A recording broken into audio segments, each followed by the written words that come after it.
हाय पिलामाने समस्त को ओडिया सर ओबी YouTube channel को स्वागत। यही वीडियोटी षष्ठ श्रेणी पिलामाननक पई षष्ठ श्रेणी नुआ बही द्वितीय पाठ हॉकी एही पाठर आमे प्रश्नपत्र आलोचना करबा पिलामाने।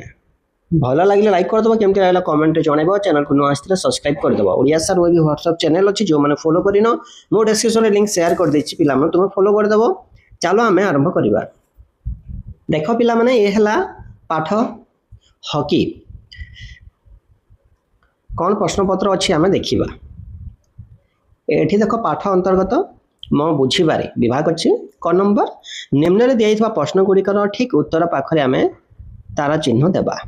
एक नंबर स्वास्थ्य ही संपद, कारण स्वास्थ्य ठीक थिले चारोटी ऑप्शन मध्य सठिक उत्तर कौन है आम विभिन्न कार्य करने को समर्थ हेउ। 3 नंबर ऑप्शन सठिक हे पिला माने बुझेला।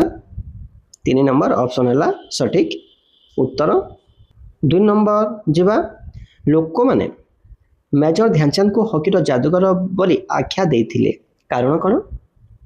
कारण है चारोटी ऑप्शन मध्य सठिक उत्तर कौन है हॉकी रे से चमकप्रद खेल खेलुथिले। केते नंबर ऑप्शन पिला माने 3 नंबर ऑप्शन है सठिक, हॉकी रे से चमकप्रद खेल खेलुथिले बुझेला। तापर जीवा पिला माने नंबर 3 उक्त उत्तर गुड़िक कहीं बाछिल ताहार कारण तुम सांग मान सह आलोचना कर। तुम्हें ऊपर देइथिबा उत्तर गुड़िक कहीं बाछिल 2-3 धाड़ी तुम लिखिब पिला माने। जेमिति कि देख तुम लिखि पारिबो, कारण शरीर सुस्थ रहिले ही आम सब प्रकार शारीरिक और मानसिक कार्य करि पारिबा। सेहि परि ध्यानचंद को खेल रे एते दक्षता थिला जे तांको स्टिक रे बॉल अठापुरी लागि रहउथिला, तेनु तांको जादूगर बोली कहा जाउथिला। तापर देखिबा मिलीमिशी जोड़िबा। गोटे शब्द अच्छे पिला माने एवं अन्य स्तंभ अच्छी अर्थ किंबा प्रसंग व्याख्या को देखिबा। तो झांसी प्रथम अच्छी देख, झांसी को आम जोड़िबा कहा सहित, झांसी कहा सहित संपर्कित हॉकी खेलाली ध्यानचंद को जन्मस्थान अटे कौन झांसी। तो झांसी को आम जोड़िबा नंबर 3 संगे है। तापर हॉकी स्टिक को जोड़िबा कौन नंबर 2 को जोड़िबा 1 नंबर सहित। हॉकी खेलाली हाथ में धरी खेलुवा बाड़ी को बुझाई हॉकी स्टिक बुझेला पिला माने। तापरे नंबर 3 टोकियो को कहा सहित जोड़िबा 6 नंबर सहित। टोकियो एक सहर, यह जापान रो राजधानी है पिला माने। नंबर 4 व्यायाम को कहा सहित जोड़िबा नंबर 2 ऑप्शन। नियमित शारीरिक अंग चालनार कौशल को व्यायाम कहा जाता है पिला माने। तापरे नंबर 5 माइकल किंडो किए कहा सहित जोड़िबा 4 नंबर सहित। माइकल किंडो ओडिशार जन हॉकी खेलाड़ी से 1975 मसीह अनुष्ठित विश्व हॉकी प्रतियोगिता भाग नहीं भारत को विश्व विजय करथिले एवं तांकर घर ओडिशार सुंदरगढ़ रे अवस्थित।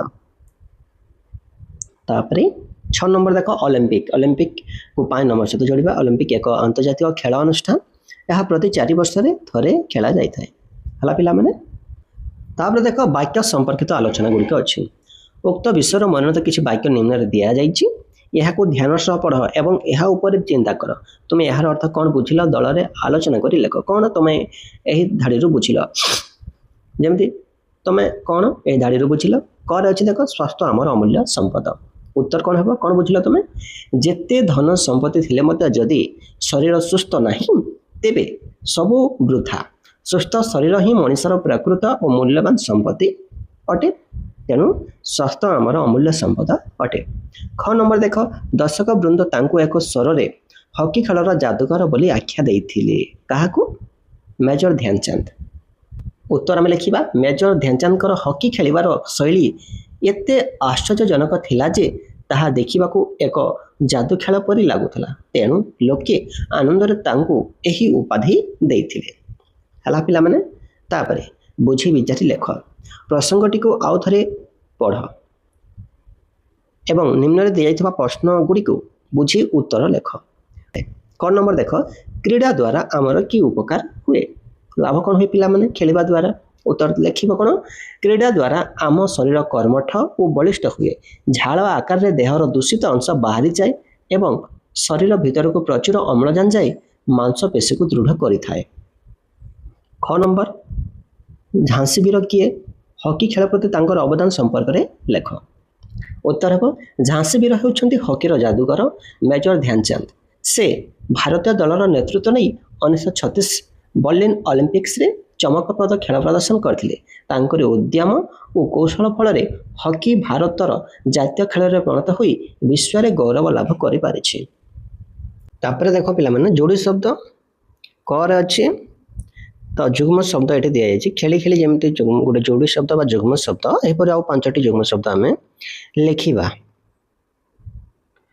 ଯେମିତିକି ହେବ ହସି ହସି, କାନ୍ଦି କାନ୍ଦି, ଡେଇଁ ଡେଇଁ, ବସି ବସି, ଗାଇ ଗାଇ। ଏମିତି ତୁମେ ଲେଖିବ ପିଲାମାନେ। ଆଉ ନିଜ ମନରୁ ମଧ୍ୟ ଅନ୍ୟ ଯୁଗ୍ମ ଶବ୍ଦ ଗୁଡ଼ିକ ଲେଖିପାରିବ। ଖ ନମ୍ବର ଦେଖିବା, ଏଇଥିରେ ମଧ୍ୟ ଯୁଗ୍ମ ଶବ୍ଦ ଆମେ ଲେଖିବା। ହକି ଖେଳରେ ନିୟମ କାନୁନ ବହୁତ ପ୍ରସ୍ତୁତ ହୋଇଥାଏ। ଏହି ବାକ୍ୟରେ ମଧ୍ୟ ତୁମେ ଗୋଟେ ଯୁଗ୍ମ ଶବ୍ଦ ଦେଖିପାରୁଛ, କିନ୍ତୁ ଏହି ଯୁଗ୍ମ ଶବ୍ଦରେ ଦୁଇଟି ଯାକ ଶବ୍ଦ ଭିନ୍ନ ଅଟନ୍ତି, ଅର୍ଥାତ୍ ସମାନ ନୁହନ୍ତି। ତୁମେମାନେ ମଧ୍ୟ ଏହିପରି 5ଟି ଯୁଗ୍ମ ଶବ୍ଦ ଲେଖ, ଯେଉଁଥିରେ ଦୁଇଟି ଯାକ ଶବ୍ଦ ଭିନ୍ନ ହୋଇଥିବ। ଯେମିତିକି ଦେଖ ଧନ ସମ୍ପତ୍ତି, ଖାଦ୍ୟପେୟ, ପାଠଶାଠ, ଲୁଗାପଟା, ଘର ଦ୍ୱାର।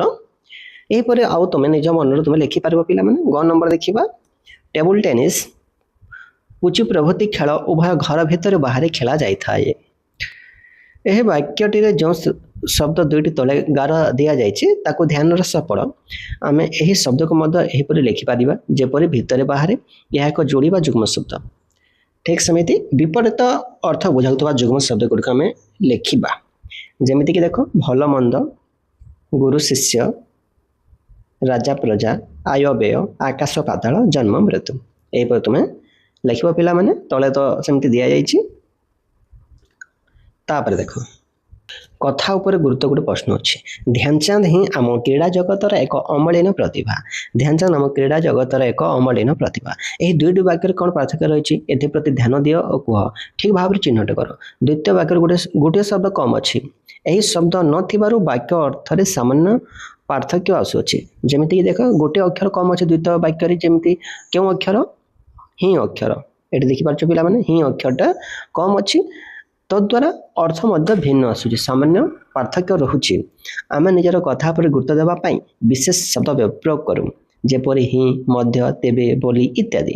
ପାଠରୁ ଏହିଭଳି ଶବ୍ଦ ଥିବା ବାକ୍ୟ ବାଛି ଲେଖ।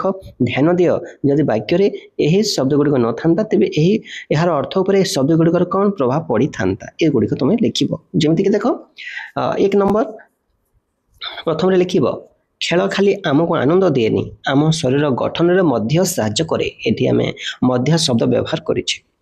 2 ନମ୍ବର ଧ୍ୟାନଚାନ୍ଦ ହିଁ ଆମ କ୍ରୀଡ଼ା ଜଗତର ଏକ ଅମଳିନ ପ୍ରତିଭା। ହିଁ ଶବ୍ଦ ବ୍ୟବହାର କଲେ ଆମେ। 3 ନମ୍ବର ଦର୍ଶକ ବୃନ୍ଦ ତାଙ୍କୁ ଏକ ସ୍ୱରରେ ହକି ଖେଳର ଯାଦୁକର ବୋଲି ଆଖ୍ୟା ଦେଇଥିଲେ। ଏଠି ବୋଲି ଶବ୍ଦ ବ୍ୟବହାର ହୋଇଛି। ତ ପିଲାମାନେ ଭିଡ଼ିଓଟି ଭଲ ଲାଗିଥିଲେ ଲାଇକ୍ କରିଦେବ। କେମିତି ଲାଗିଲା କମେଣ୍ଟରେ ଜଣାଇବ। ଚ୍ୟାନେଲକୁ ନ ଆସିଥିଲେ ସବସ୍କ୍ରାଇବ୍ କରିଦେବ। Odia sir web WhatsApp channel ଅଛି, ଯେଉଁମାନେ ଫଲୋ କରିନ ଫଲୋ କରିଦେବ। ପୁଣି ଦେଖାବା ପିଲାମାନେ ଆଉ ଏକ ଭିଡ଼ିଓରେ। ଭିଡ଼ିଓକୁ ଶେଷ ପର୍ଯ୍ୟନ୍ତ ଦେଖିଥିବାରୁ ସମସ୍ତଙ୍କୁ ବହୁତ ବହୁତ ଧନ୍ୟବାଦ।